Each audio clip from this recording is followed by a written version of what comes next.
Hello, dear brothers and sisters. My name is Anakin Skywalker, and we are solving the 2024 prelims paper exactly how I solved it in the exam hall. So let us get started and move to the next set of questions.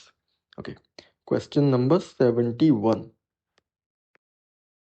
How many delimitation commissions have been constituted by the government of India till December 2023? 1, 2, 3, 4. अब देखो इसमें इस type के questions होते हैं ना, इसमें देखो नॉलेज हो सकती है आपको, अगर आपको पता है तो आप कर दोगे, नहीं पता तो नहीं कर पाओगे। लॉजिक इसमें कुछ लग नहीं रहा, हैक इसमें कोई लग नहीं रही। ठीक है, तो अगर आपको पता है तो आप कर देना, नहीं पता तो छोड़ देना। मुझे नहीं आता था, मैंने इसको छोड़ दिया। ये मेरा आखिरी क्वेश्चन था जो मैंने छोड़ा था। ठीक है, अब देखो क्यों मैंने छोड़ा, इसका मैं एक बताता हूँ रीज़न। सी सेट से लिंक्ड है वो रीज़न। क्या है कि सी सेट जो एग्ज़ाम होता है ना, उसमें सबसे बड़ा खेल क्या है कि आपको 80 क्वेश्चंस दिए हुए हैं, चाहिए आपको सिर्फ 66। ठीक है ना, तो अगर सिर्फ 66 ही मार्क्स आपको चाहिए तो कई सारे क्वेश्चंस आपको छोड़ने पड़ेंगे। ठीक है, तो यूपीएससी क्या कहती है कि ऐसे सेट ऑफ क्वेश्चंस बनाती है जिनमें से कुछ करने लायक होते हैं और कुछ कुछ छोड़ने वाले होते हैं। अगर आपने वो नहीं छोड़े तो आपका वो सारा टाइम ले जाएंगे और आपके बाकी के क्वेश्चन नहीं हो पाएंगे। ठीक है ना, तो मैं क्या सी सेट में फेल हो गया था 2023 में। मेरे 84 मार्क्स आए थे 2023 जीएस में, जो कि कट ऑफ से अराउंड 9 मार्क्स ज़्यादा है। और सी सेट में मेरे 65 आए थे।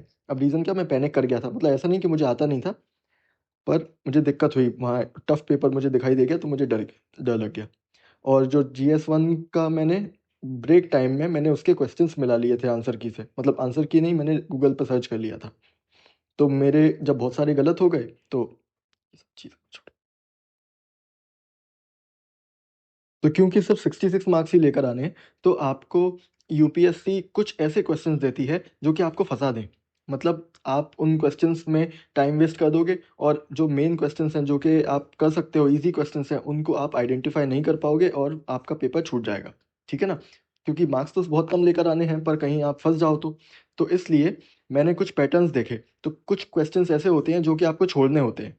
ठीक है ना, वो क्वेश्चंस कौन से हैं, उनमें से एक क्वेश्चन इस टाइप का होता है। अगर आपका जो ऑप्शंस हैं वो 1 2 3 4 ऐसे लाइन से हो, 5 6 7 8, तो उन क्वेश्चंस में आप टाइम वेस्ट मत कीजिएगा, वो आपको छोड़ने हैं और दूसरे क्वेश्चन पर बढ़ जाना है। क्योंकि अगर आपका आंसर मान लो 2 आ भी जाता है, तो अगर कोई कैलकुलेशन एरर की वजह से अगर 2 आ गया हो, क्या पता सही आंसर 3 हो, तो इस वजह से आपका दिमाग और जो एनर्जी रहती है वो पूरा खर्च हो जाता है उसमें। ठीक है ना, तो इसी तरीके से मैंने जीएस में भी वही टेक्निक यूज़ की और इसको मैंने छोड़ दिया। ठीक है, सी सेट में हम देखेंगे कैसे हम ज़्यादा स्कोर कर सकते हैं, मैक्सिमाइज कैसे कर सकते हैं हम। सी सेट में कुछ शायद मेरे इस बार 91 के आसपास हो रहे हैं, तो देखेंगे किस तरीके से। कभी भी सी सेट फेल नहीं हो गए इसकी टेक्निक बता दूंगा मैं, क्योंकि मैं जो 2023 का अटैम्प्ट था उसमें मेरे 65 मार्क्स आए थे सी सेट में, यानी 1 मार्क कम था मेरा पास होने की वजह से, जिसकी वजह से मैं 2023 में डिस्क्वालीफाई हो गया था। जबकि मेरा जीएस में 84 स्कोर था और कट ऑफ था सिर्फ 75। ठीक है, तो वो गलती अब नहीं करेंगे हम, क्योंकि मैंने उसकी एंटीबॉडीज बना ली है। अब वो कभी भी वो गलती नहीं होगी और मैं आपको वो सारी स्ट्रैटेजीज बता दूंगा जिससे सी सेट आपका कभी नहीं छूटेगा। उसकी गारंटी तो मैं दे दूंगा, सी सेट इतनी बड़ी बात नहीं है। उसमें बस आपको ये पहचानना होता है कि कौन से क्वेश्चंस हैं जो कि आपको ठीक करने हैं, जो कि आपको अटेम्प्ट करने हैं, और कौन से क्वेश्चन लीव करने हैं। और फिर उसके बाद ये भी है कि कौन से क्वेश्चन, कुछ ऐसी टेक्निक्स भी हैं उसमें जिसमें अगर आप ज़्यादा टाइम आपको लग रहा है तो आप उसको जल्दी से क्वेश्चन को सॉल्व कर सकते हो। ठीक है, वो सब हम बात करेंगे सी सेट वाली वीडियो में। ठीक है, अब नेक्स्ट क्वेश्चन पे आते हैं। Question number 72। The constitution 71st Amendment Act 1992 amends the 8th schedule to the Constitution to include which of the following languages? Factual question है, नॉलेज से होगा, कोई लॉजिक नहीं लग रहा है इसमें। ठीक है, लॉजिक और हैक नहीं लगेगी। ऑप्शंस क्योंकि इस तरीके की हैं तो आपको समझ में आना चाहिए कि इनमें से कोई एक ही गलत है। ठीक है ना, अब देखो ये क्वेश्चन मुझे आता था, पर ये बहुत टफ क्वेश्चन है, पर मुझे क्यों आता था वो मैं बताता हूँ। ये एक्चुअली PYQ है। ठीक है ना, ये PYQ कौन सा है, ये है CAPF का 2018 का पेपर का PYQ। अब देखो मैं आपको बताता हूँ, अगर ये देखो 8th शेड्यूल में है, ये 8th शेड्यूल का क्वेश्चन, नेपाली कोंकणी वगैरह। अगर आपने ये किया हो और इसके बारे में थोड़ी स्टडी की हो तो आप इस क्वेश्चन को आसानी से सोल्व कर सकते हो।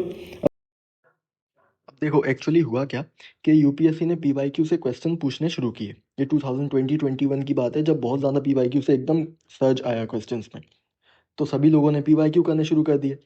अब ऐसा है कि सभी अगर पीवाईक्यू कर रहे हैं तो यूपीएससी क्योंकि अनप्रेडिक्टेबल है तो वो अब एक स्टेप आगे जाएगी। ठीक है, वो अब यही नहीं रहने वाली कि आप पीवाईक्यू कर लो और काम हो जाएगा आपका। नेक्स्ट स्टेप क्या है? नेक्स्ट स्टेप है जो यूपीएससी के एलाइड एग्जाम्स होते हैं, जैसे एनडीए, सीएपीएफ, जियो साइंटिस्ट, ठीक है, और सीआईएसएफ, और ये सारे के सारे क्वेश्चन पेपर्स जो होते हैं वो उनमें से क्वेश्चंस आने की चांसेस अब होंगी। ठीक है, और यूपीएससी हमें हिंट दे रही है इस टाइप के क्वेश्चंस से कि अब आपको उन क्वेश्चन पेपर्स के पीवाईक्यू सॉल्व करने हैं। ठीक है ना? तो ये मुझे समझ आ गया था 2023 के पेपर के बाद, उसमें भी ऐसे क्वेश्चंस थे। तो मैंने CISF, NDA, CAPF, geoscientist, EPFO, इन सभी के मैंने क्वेश्चन पेपर सॉल्व किए थे, जो कि हम भी करने वाले हैं। मैं सिर्फ सीएसई के पीवाईक्यू नहीं करवाऊंगा, उनके भी करवाऊंगा, क्योंकि आप उनको सॉल्व भी कर लोगे ना तो भी आपको याद नहीं रहने वाला। उसकी एक टेक्निक है, उसकी एक एल्गोरिदम है जिसकी वजह से आपको मैक्सिमम पीवाईक्यूज याद रह पाएंगे। ठीक है ना? तो आपको क्या करना है, सिंपल इस चैनल को सब्सक्राइब कर लेना है, क्योंकि आगे उस टाइप की वीडियोस आएंगी। और हम जो यूपीएससी से, जितनी यूपीएससी एक स्टेप आगे चल रही है, हमें भी उसी तरीके से एक स्टेप आगे बढ़कर काम करना होगा। सभी लोग पीवाईक्यू कर रहे हैं, वो तो हमें करना ही है, हमें एक्स्ट्रा करना होगा, तभी हम उन 14,000 लोगों में आ पाएंगे। नहीं तो बाकी जो 1 लाख लोग पीवाईक्यू कर रहे हैं वो तो, ऐसा थोड़ी कि ये तो कॉम्पिटिटिव एग्जाम है, कोई ऐसा तो है नहीं कि हमने पीवाईक्यू कर लिया और हमने एनसीईआरटी पढ़ ली और हमने ये बुक्स पढ़ ली तो हमारा हो जाएगा। किसी ने अगर कुछ ज़्यादा पढ़ लिया होगा तो उसका होगा। जो ज़्यादा स्मार्ट वर्क करेगा उसका इस एग्ज़ाम में होने वाला है, जो स्पेक्युलेशन को सही तरीके से कर पाएगा कि आगे क्या होने वाला है। और सिंपल तरीका ये है आगे क्या होने वाला है ये पता करने का, कि आपको ये ढूंढना है ये जो हिंट्स इस तरीके की यूपीएससी देती है। ठीक है ना? तो अब इस क्वेश्चन में ये मैथिली को छोड़कर सारे के सारे सही हैं। तो 1 2 3 ये मुझे पता था ये आंसर, क्योंकि सीएपीएफ के क्वेश्चन में पूछ रखा है। तो मैंने 8 शेड्यूल में जो भी अमेंडमेंट्स आए हैं वो एक बार देख लिए थे और मुझे उसी से याद रह गया था। तो वो क्या कैसे याद रहा वो भी मैं बताऊंगा आपको। ठीक है, तो अब नेक्स्ट क्वेश्चन पे चलते हैं। अब देखो 73rd क्वेश्चन, इतना फैक्चुअल है, इतना फैक्चुअल, क्या क्या क्या क्या लिखा हुआ है, यानी आपको ये भी पता होना चाहिए, ये भी पता होना चाहिए। अब देखो, यूपीएससी के फैक्चुअल नेचर की एक बात करते हैं। आजकल क्या हो रहा है ना, सभी लोग ये बोल रहे हैं यूपीएससी फैक्चुअल क्वेश्चन पूछने लगी है, ऐसा नहीं है। यूपीएससी की डिमांड ये है कि उसे आईएएस ऑफिसर्स रिक्रूट करने हैं। अब आईएएस ऑफिसर्स के बारे में कुछ बता देता हूँ। क्या होता है ना कि IAS officer, district magistrate, joint secretary, इस टाइप की पोस्ट पे रहते हैं, जो कि प्लानिंग और एनालिसिस वाली पोस्ट रहती हैं। ठीक है ना? जो एग्जीक्यूशन, मेन एग्जीक्यूशन वाली पोस्ट रहती हैं वो होती हैं डीएसपी, एसडीएम, इस तरीके की। तो आपने देखा होगा कि जो स्टेट पीएससी वाले क्वेश्चन पेपर होते हैं वो बहुत फैक्चुअल होते हैं, एकदम फैक्चुअल, कि उसमें ये कौन से दिन हुआ, ये क्या था, ऐसा क्या था। जबकि यूपीएससी का पेपर एनालिटिकल होता है, क्योंकि जो डीएसपी है, एसडीएम है, उनसे आईएएस ऑफिसर डेटा पूछता है।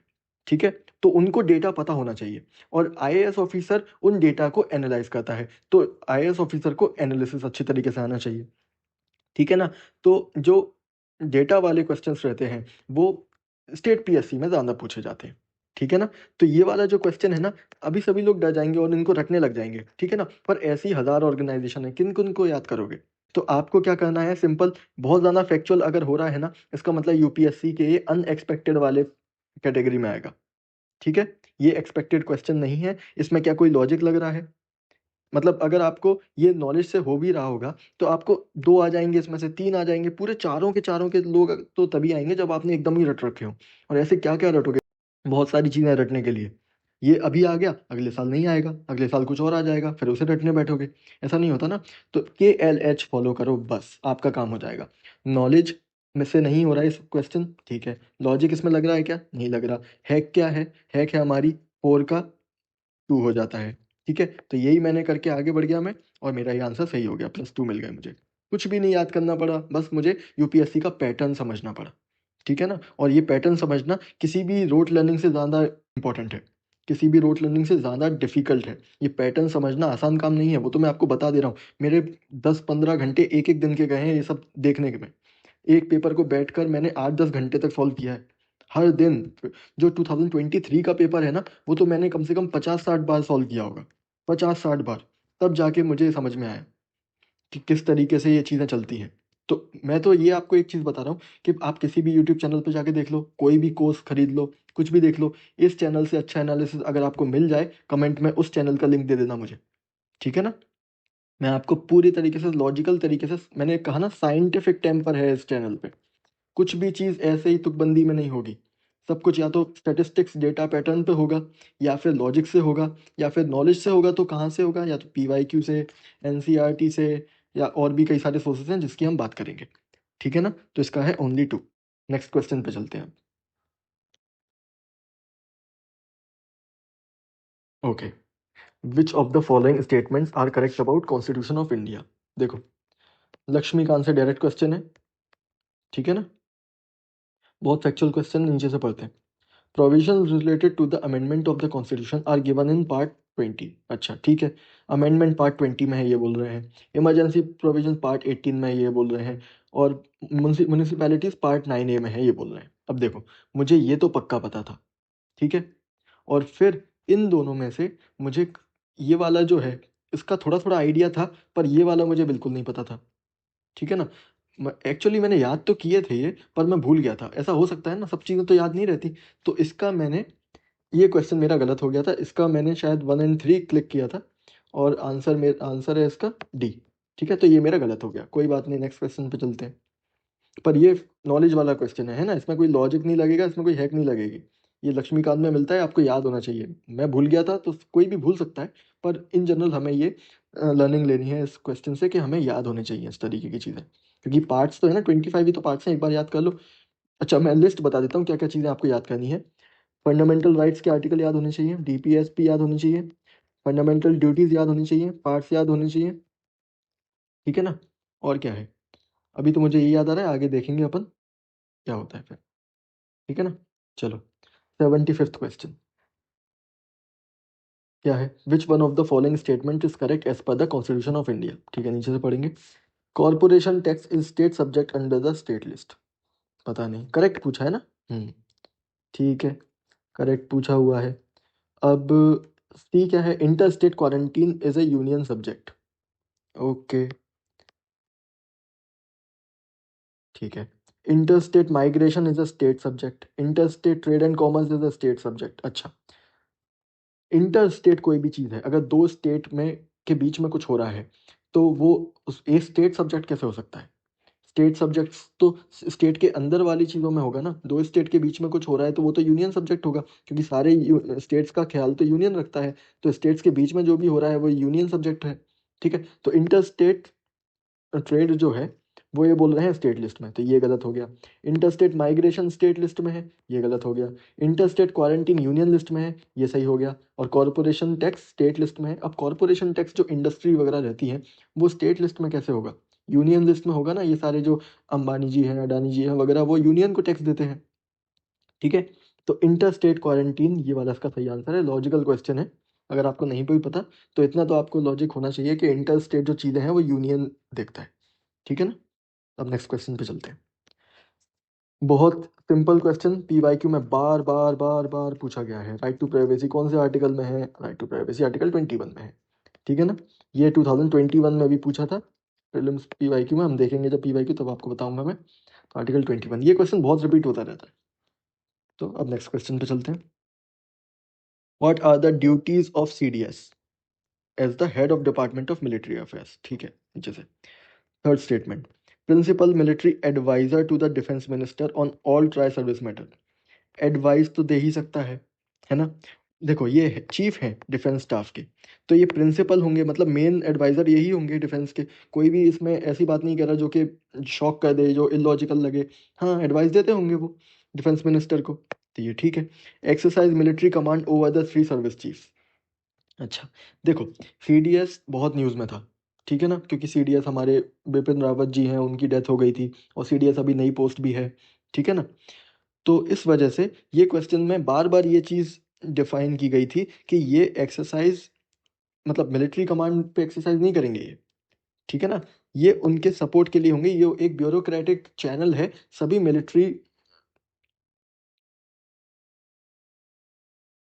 तो बार बार इस चीज़ पे फोकस किया गया था कि ये तीनों मिलिट्री डिपार्टमेंट्स के हेड नहीं है। इंडियन नेवी, इंडियन आर्मी और इंडियन एयरफोर्स के जो चीफ हैं उनके ऊपर नहीं आएंगे ये, उनको ऑर्डर्स नहीं देंगे ये बस उनको एक ब्यूरोक्रेटिक चैनल प्रोवाइड करेंगे मिनिस्ट्री और उनके आर्मी के बीच में। ठीक है ना? तो ये बार-बार ये चीज़ एम्फसाइज़ की गई थी, तो ये स्टेटमेंट गलत है, ये नॉलेज वाला स्टेटमेंट है, ठीक है? क्योंकि न्यूज़ में बहुत ज़्यादा था, तो ये तो 2 तो गलत हो जाएगा और यही स्टेटमेंट के लिए यूपीएससी ने आपसे पूछा है, ठीक है ना? जैसे आपने जैसे ही इसको गलत किया कि आपको ये पता है कि नहीं, ये यूपीएससी को पता करना है, तो ये आपने जैसे ही गलत किया 2, 2, 2 ये गया डी आंसर डायरेक्ट, ठीक है? पहला वाला और देख लेते हैं अपन, permanent chairman of chief of staff committee, clearly लिखा हुआ है ये चीफ है ऑफ डिफेंस स्टाफ, तो chief of staff committee logical है, कोई दिक्कत वाली बात है क्या? नहीं ना? तो देखो ये 2 स्टेटमेंट तो बहुत ही फालतू स्टेटमेंट थे, मेन स्टेटमेंट यही था, ये यूपीएससी को जानना था कि आपको पता है कि नहीं, ये उन्होंने जान लिया और फिर ये हमारा सही हो गया, ठीक है? नेक्स्ट क्वेश्चन पे चलते हैं। चलो, ये क्वेश्चन को सॉल्व करने के बहुत तरीके थे, ठीक है? Operations undertaken by the army towards upliftment of the local population in remote areas to include addressing of their basic needs is called. अब देखो, पहली बात, नॉलेज, लॉजिक और हैक, इसमें तीनों ही लगेंगी, मतलब तीनों से अलग अलग तरीके से सॉल्व कर सकते हो जैसा भी आपको लगे। नॉलेज, ये है पीवाईक्यू, सीडीएस 2023 में ऑपरेशन सद्भावना पे क्वेश्चन आया हुआ है जिसमें Indian army undertake welfare activities है, ठीक है ना? यही लिखा हुआ है, तो वही मैं बोल रहा हूँ। अब यूपीएससी ने हिंट ड्रॉप करने शुरू कर दिए हैं कि अगले पेपर में बहुत हैवी लेवल पे एनडीए, सीएपीएफ, सीआईएसएफ इनसे उठाए हुए क्वेश्चंस होंगे और बाकी लोग जब प्रीलिम्स के सिर्फ सीएसई के पीवाईक्यू कर रहे होंगे, हम इनके पीवाईक्यू कर रहे होंगे, तो हमारे पास एक एज होगी। इसलिए ये चैनल को सब्सक्राइब कर लो भैया, यहाँ पे सब कुछ पूरी तरीके से मैं बताऊंगा क्योंकि मैं कर चुका हूँ, मेरे पास नोट्स पूरी तरीके से रेडी हैं, तो मैं अच्छी तरीके से पढ़ाऊंगा और ये सारी चीज़ें जो इस बार के जो पेपर्स होंगे वो भी हम कवर करेंगे, ठीक है ना? आपको दिख रहा है ना ये क्वेश्चंस सीडीएस 2023 से आया हुआ है, पहले वाला सीएपीएफ 2018 से आया हुआ था, तो इसलिए हमें ये कवर करना बहुत ज़रूरी है। ऑपरेशन अंडरटेकन, तो आपको इससे डायरेक्ट आंसर आ जाएगा, ये आपका नॉलेज वाला पार्ट हो गया। अगर आपने पीवाईक्यू किया होता तो आपसे ये हो जाता। अब लॉजिक क्या है, ठीक है? लॉजिक देखो, ऑपरेशन मैत्री और ऑपरेशन मदद ये दूसरों की जाती है, ठीक है ना? और ये अपने ही लोग हैं, लोकल पॉपुलेशन है, इनकी हेल्प थोड़ी करेंगे, इनकी मैत्री, इनसे दोस्ती थोड़ी करेंगे, ये तो हमारे ही लोग हैं, तो ये तो बिल्कुल भी नहीं होगा, ठीक है? अब ये इन दोनों में से एक हो सकता है, अब इन दोनों में से आप कर लेना जो भी, मतलब लॉजिक से इतना आ सकते हैं, ठीक है? अब हैक वाली बात है, हैक का क्या है, देखो 3 वही स्मॉल है, ये एक सबसे लंबा वाला है, तो यही सही आंसर होगा, मैं पहले भी बता चुका हूँ पुरानी वीडियोस में, ठीक है? तो आपको जो मैंने पहली वीडियो में जो एल्गोरिदम बताई थी, जो पूरी एक्सप्लेन की थी मैंने, ये एलएच वाली, वो आपको 100% याद रखनी है, उसका ऑर्डर भी याद रखना है, उसी की प्रैक्टिस करनी है बार बार बार बार, ठीक है? तो हम पीवाईक्यूज करेंगे ये वाले, इस वीडियो से, मतलब इस क्वेश्चन से ये इंफ्लुएंस लेना है हमें। नेक्स्ट क्वेश्चन पे चलते हैं। अब देखो, the longest border between any two countries in the world is between, अब देखो, चाइना एंड इंडिया।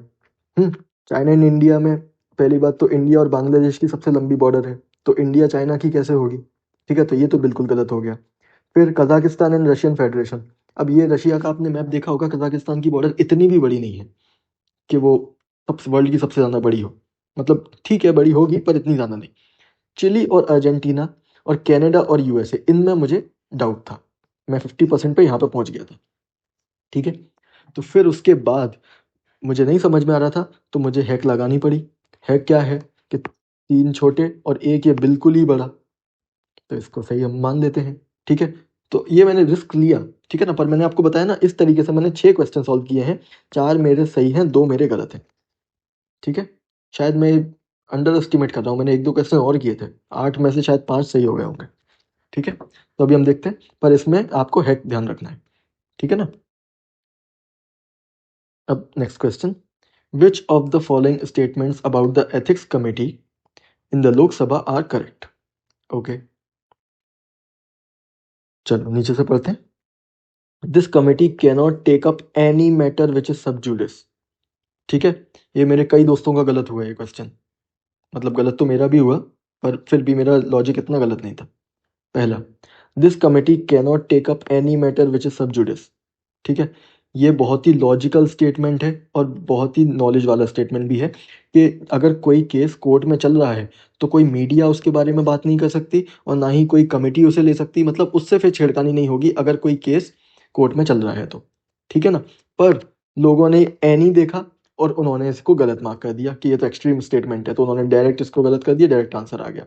यूपीएससी ने ट्रैप लगाया हुआ था क्योंकि ये नॉलेज वाला क्वेश्चन है, यूपीएससी को आपके हैक्स, आपके लॉजिक्स पूरी तरीके से पता है। आपको लग रहा है कि हमने कुछ ट्रिक्स निकाल ली हैं जो कि यूपीएससी को बाईपास कर देती हैं, तो ऐसी हर ट्रिक नहीं है वो। यूपीएससी को पता है, ये 4-5 साल से चल रही हैं चीज़ें, यूपीएससी ने सारी वीडियोस देखी हैं। पर ये बात अलग है कि 2024 में जो नई चीज़ें आई हैं वो हम इस वीडियो में देख रहे हैं, जो कि अब यूपीएससी को 3-4 साल लगेंगे ये वीडियोस देखने में, और फिर वो इनका एंटीडोट बनाएगी, पर तब तक हम इन्हें एक्सप्लॉइट करेंगे, ठीक है ना। पर ये एनी, ओनली, ये सब पहले से यूपीएससी ने देख लिए हैं, ठीक है। तो अब यूपीएससी ने इनका तोड़ क्या निकाला है, देखो। इन्होंने एक एनी दे रखा है यहाँ पे और एक ओनली दे रखा है यहाँ पे, ठीक है ना। ट्रिक ये है कि अगर एक्सट्रीम स्टेटमेंट है, यानी ओ एनी, ओनली, मस्ट, ये इस तरीके के स्टेटमेंट गलत होते हैं। तो यूपीएससी ने क्या किया, यूपीएससी ने कैमोफ्लेजिंग शुरू कर दी, यानी वो एक क्वेश्चन जिसमें वो चाहते हैं कि आप ट्रिक ना लगाओ, ठीक है ना। ये एथिक्स कमेटी का क्वेश्चन है, लक्ष्मीकांत में लिखा हुआ है, तो यूपीएससी चाहती है कि आपको नॉलेज होनी चाहिए। ऊपर से ये न्यूज़ में भी था, कोई मोइत्रा, कोई एमएलए है, नहीं एमपी है, उनका ये कुछ चल रहा था, ठीक है। तो उन्होंने क्या किया, उन्होंने दो एक्सट्रीम वर्ड्स दो स्टेटमेंट्स में दे दिए, ठीक है। तो ये कैसे होगा, इसमें उन्होंने, एग्जामिनर ने क्या सोचा कि क्योंकि ये क्लियरली दिखाई दे रहा है कि ये एक्सट्रीम वर्ड है, तो उसने एक और मिलता जुलता स्टेटमेंट बनाया और उसमें एक और एक्सट्रीम वर्ड डाल दिया और उसको सही कर दिया, ठीक है ना।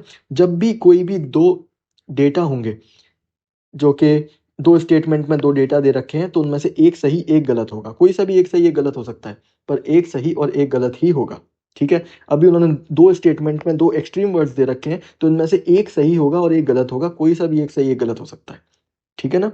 ऐसे ही हम देखो, आगे देख लेते हैं, मैं आपको दिखाता हूँ, कई सारे ऐसे क्वेश्चन थे। ये देखो, ये वाला क्वेश्चन, यहाँ डेटा है, यहाँ नंबर है, यहाँ नंबर है, इनमें से ये वाला सही है, मतलब कोई एक सही है इनमें से और एक गलत है, ठीक है ना।